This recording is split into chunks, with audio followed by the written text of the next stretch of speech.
आप देख रहे हैं हमारा चैनल राइट टू लाइफ। आज हम बात करेंगे ईस्टर के बारे में। आपने देखा होगा कुछ पास्टर्स हमें रिकमेंड करते हैं कि हमें ईस्टर बोलना चाहिए और कुछ पास्टर खुद भी ईस्टर बोलते हैं, लेकिन कुछ पास्टर हमें कहते हैं कि हमें ईदुल क़यामतुल मसीह बोलना चाहिए। इसके अलावा जब भी आप गूगल से रिसर्च करते हैं, जैसा कि आज नॉर्मली लोगों की रूटीन है कि वो गूगल से सर्च करते हैं ताकि वो दूसरों को विश कर सके, जैसा कि ईस्टर के मौका पर भी बहुत सारे लोगों ने गूगल से सर्च किया और उन्होंने पिक्चर ढूंढने की कोशिश की और उन्हें बाज़ तस्वीरें ऐसी मिली जहाँ पर खरगोश और अंडे बने हुए थे।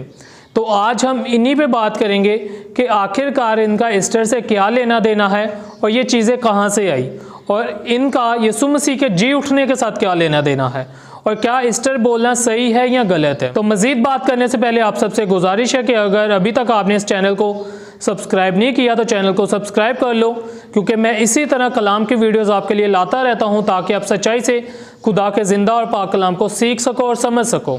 तो आइए आज अपने टॉपिक का आगाज़ करते हैं।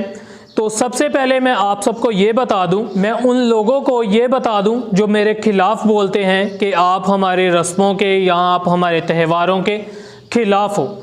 तो मैं आपको बता दूं, मैं यीशु मसीह पे ईमान रखता हूं, ये भी ईमान रखता हूं कि यीशु मसीह खुदा के बेटे हैं और वो हमारे लिए मसलूब हुए और हम उनके वसीला से ही अपने गुनाहों से, अपने दुखों से, अपनी बीमारियों से शिफा पाते हैं, रहाई पाते हैं। और मैं ये भी ईमान रखता हूँ कि वो तीसरे दिन मुर्दों में से ज़िंदा हुए।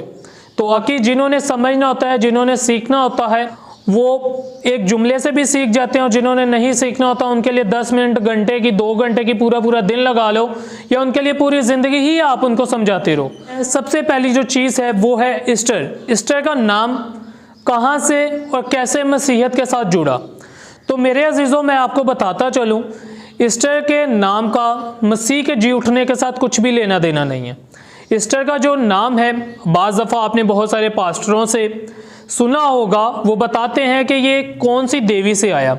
हम भी हिस्ट्री को जब पढ़ें, हिस्ट्री को जानने की कोशिश करें तो हमें पता चलता है कि इश्तार या ओस्ट्रा के नाम से निकल के ईस्टर का वर्ड आया है और इस देवी के नाम को यीशु मसीह के साथ जोड़ा जाता है, यीशु मसीह के जी उठने के दिन के साथ जोड़ा जाता है। हालांकि पूरी बाइबल में इस वर्ड के बारे में हम नहीं पढ़ते हैं, पूरी बाइबल में हमें ये वर्ड पढ़ने को नहीं मिलता। जिन लोगों ने पूरी बाइबल को पढ़ी है या जो लोग कलाम को गौर से सुनते हैं वो इस चीज़ को अच्छे से जानते होंगे, लेकिन मैं आपको बता दूं, बहुत सारे लोग आपको गुमराह करने की कोशिश करेंगे। वो आपको ये भी बताएंगे कि यूनानी में ये वर्ड है, यूनानी की बाइबल में ये वर्ड है। और मैं उन भाइयों और उन बहनों को भी बताना चाहता हूँ, यूनानी से ही कि तमाम बाइबलों का तर्जमा हुआ है। इंग्लिश ले लो, आप उर्दू ले लो, बाकी सब यूनानी से तर्जमा हुआ है। अगर यूनानी में ये वर्ड लिखा होता तो फिर ये वर्ड उर्दू बाइबल में और इंग्लिश बाइबल में भी ज़रूर होता। बहुत सारे लोग आपको हवाला जोड़ के, चेन बना के आपको साबित करने की कोशिश करेंगे। वो एक चेन बना लेते हैं, खुद भी उसमें फंस जाते हैं और दूसरों को भी फंसाते हैं।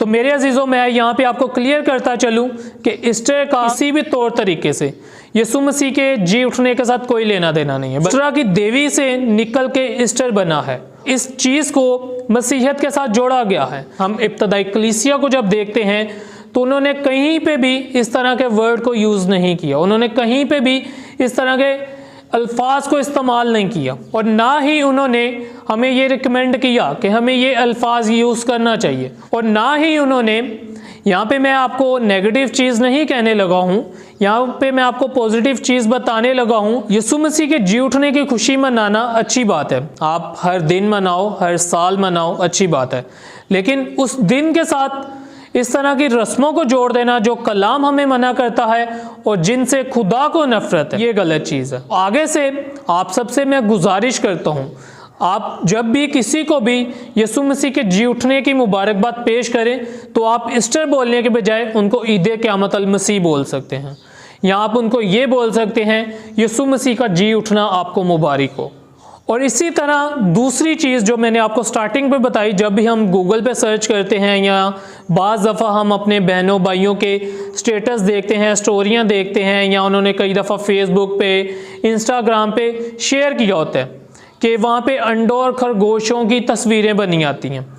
अब बहुत सारे लोग इसको नॉर्मली लेंगे, बहुत सारे लोग इसको समझेंगे कि ये बस ग्राफिक है, लेकिन मेरे अजीज़ों ये ग्राफिक नहीं है, बल्कि गैर महमूदों की और गैर कौमों से और देवी देवताओं की पूजा करते हैं उनसे ये चीज़ें निकल के मसीहत के साथ जोड़ी गई हैं। क्योंकि इब्तदाई कलीसिया के बाद जो लोग लीडर बने, जो पासबान बने, जो लोग मसीहत में आए, उन्होंने बहुत सारे लोगों को मसीहत में लाने के लिए ऐसी रस्में अपनाई, ऐसे तौर तरीके अपनाए ताकि ज़्यादा से ज़्यादा वो बुत प्रस्त लोगों को यानी गैर कौमों को वो मसीहत में ला सकें। और इसलिए उन्होंने बहुत सारी ऐसी रस्में अपनाई जो आज मसीहत के साथ जोड़ी जाती हैं। लेकिन जब हम बाइबल को पढ़ते हैं, जब हम बाइबल का मतालिया करते हैं, तो हमें इस चीज़ के बारे में कुछ भी नहीं मिलता। वो खरगोश और अंडों की हकीकत ये है कि यूरोप में इन चीज़ों को सदाबहार मौसम पे देवी देवताओं के त्योहारों पे मनाया जाता था। अंडे को लेके ये ख्याल किया जाता है कि अंडे जो हैं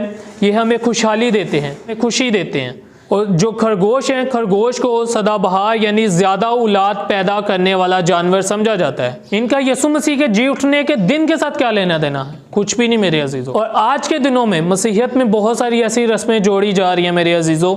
आपसे गुजारिश है, आप बाइबल को पढ़ो, बाइबल को जानो, बाइबल को हकीकी तौर पे जानो। लोगों की बातों में आके उनके पीछे ना लगें, उनके साथ उन रस्मों में शामिल ना हो जिन चीज़ों से खुदा को नफरत है। अगर मेरे अजीज़ों आप इसराइल की कौम पे गौर करो, बार बार उनको इस चीज़ की सज़ा मिलती थी। खुदा उनको मना करते थे कि गैर कौमों के पीछे ना जाओ, गैर कौमों की चीज़ों में शामिल ना हो, लेकिन वो गैर कौमों की चीज़ों में शामिल होते थे और साथ ये कहते थे कि हम खुदा की इबादत कर रहे हैं। अगर वो खुदा की इबादत कर रहे होते तो खुदा उनकी इन चीज़ों से क्यों नाराज़ होता? खुदा उनको क्यों सज़ा देता? खुदा क्यों उनको गैर कौमों के हवाले कर देता? क्यों मूसा को उनके लिए बार बार शिफायत करनी पड़ती थी? क्यों बाकी नबियों को भी उनके लिए बार बार शिफायत करनी पड़ती थी? क्योंकि वो ऐसी चीज़ें करते थे जिनसे खुदा को नफरत है। और आज भी मसीहत में बहुत सारी ऐसी चीज़ें हो रही हैं। लोग कहते हैं कि हम खुदा की खिदमत कर रहे हैं, हम खुदा की सताइश कर रहे हैं, हम खुदा की परस्तिश कर रहे हैं, हम खुदा की इबादत कर रहे हैं। मेरे अजीज़ों, ज़्यादातर लोग जो हैं वो इन चीज़ों में इसलिए शामिल होते हैं क्योंकि उनको इससे एंटरटेनमेंट मिलता है, उनको इससे खुशी मिलती है, उनको और उनका इन रस्मों से ज़रा अच्छा टाइम गुजर जाता है, वो एक दूसरे से मिलजुल लेते हैं। लेकिन इन चीज़ों का ना हमारे ज़िंदा खुदा के साथ कुछ लेना देना है और ना ही ज़िंदा खुदा के पाक कलाम से कुछ लेना देना है। तो यकीनन मेरे अजीज़ों, आज आप जान चुके होंगे कि ईस्टर की बजाय हमें क्या बोलना चाहिए, ईस्टर का नाम कहाँ से और कैसे आया। और दूसरी चीज़, खरगोश और अंडों का यसु मसीह के साथ कुछ लेना देना नहीं है। इसलिए हमें इन तस्वीरों को शेयर करने से गुरेज करना है ताकि हम ना खुद गुमराह हों और ना दूसरों को गुमराह करें। खुदावन आपको बहुत ज़्यादा बरकत दे। मज़ीद इस तरह की वीडियोस देखने के लिए चैनल को सब्सक्राइब करें, वीडियो को लाइक शेयर ज़रूर किया करें। आपके लाइक शेयर करने से बहुत ज़्यादा मोटिवेशन मिलती है ताकि मैं मज़ीद इस तरह ही कलाम की वीडियोस बना सकूं और आप तक पहुंचा सकूं और आप कलाम को सीखो, समझो और खुदा के कलाम से बरकत हासिल करो। Thank you so much.